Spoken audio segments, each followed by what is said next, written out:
اور مختلف مقامات سے دیکھیے عاشقان رسول کا سفر، اس دوران مختلف مدنی کاموں میں شرکت کا سلسلہ۔ مناظر آپ کو دکھاتے ہیں مختلف مقامات سے۔ اس مدنی کام کو دعوت اسلامی کی ریڑھ کی ہڈی کے نام سے موسوم کیا جاتا ہے۔ آپ بھی مدنی قافلوں میں سفر کی نیت کیجیے۔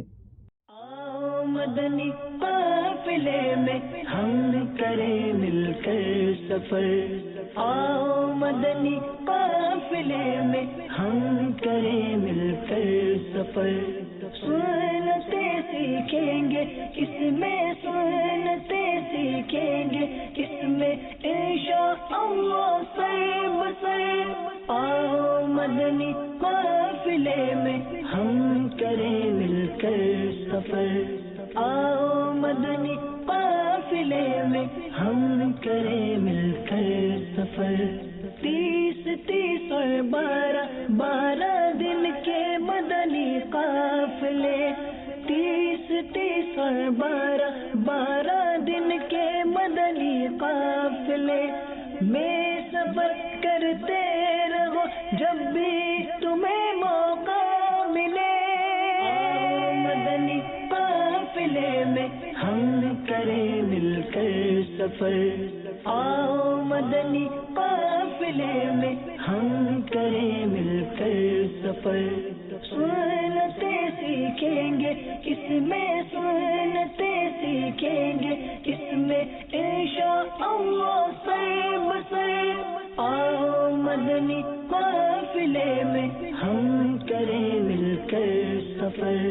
آؤ مدنی قافلے میں ہم کریں مل کر سفر، مجھ کو جذبہ دے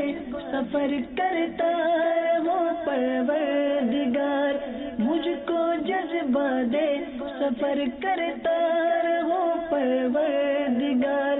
سنتوں کی تربیت کے قافلے میں بار بار، مدنی قافلے میں ہم کریں مل کر سفر،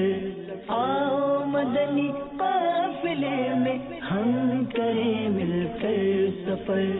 سنتیں سیکھیں گے اس میں، سنتیں سیکھیں گے اس میں انشاءاللہ سر بسر، آؤ مدنی قافلے میں ہم کریں مل کر سفر، آؤ مدنی قافلے میں ہم کریں مل کر سفر۔ ہم نے 3 دن کے مدنی قافلے میں سفر کیا، بہت لطف ملا، 3 دن کے لیے گھر سے نکل کر مسجدوں میں رہنے کا موقع ملا، ہمیں نفل نماز پر بھی پابندی ملی، میں بہت کچھ سیکھ گیا ہوں اور جا کر سکھاؤں گا بھی، نماز بھی پڑھوں گا اور ماں باپ کا قدر بھی کروں گا۔ ہم لوگ جا کر ہٹ میں بھی نماز پڑھیں گے، سب کو دعوت بھی دیں گے نماز پڑھنے کے لیے۔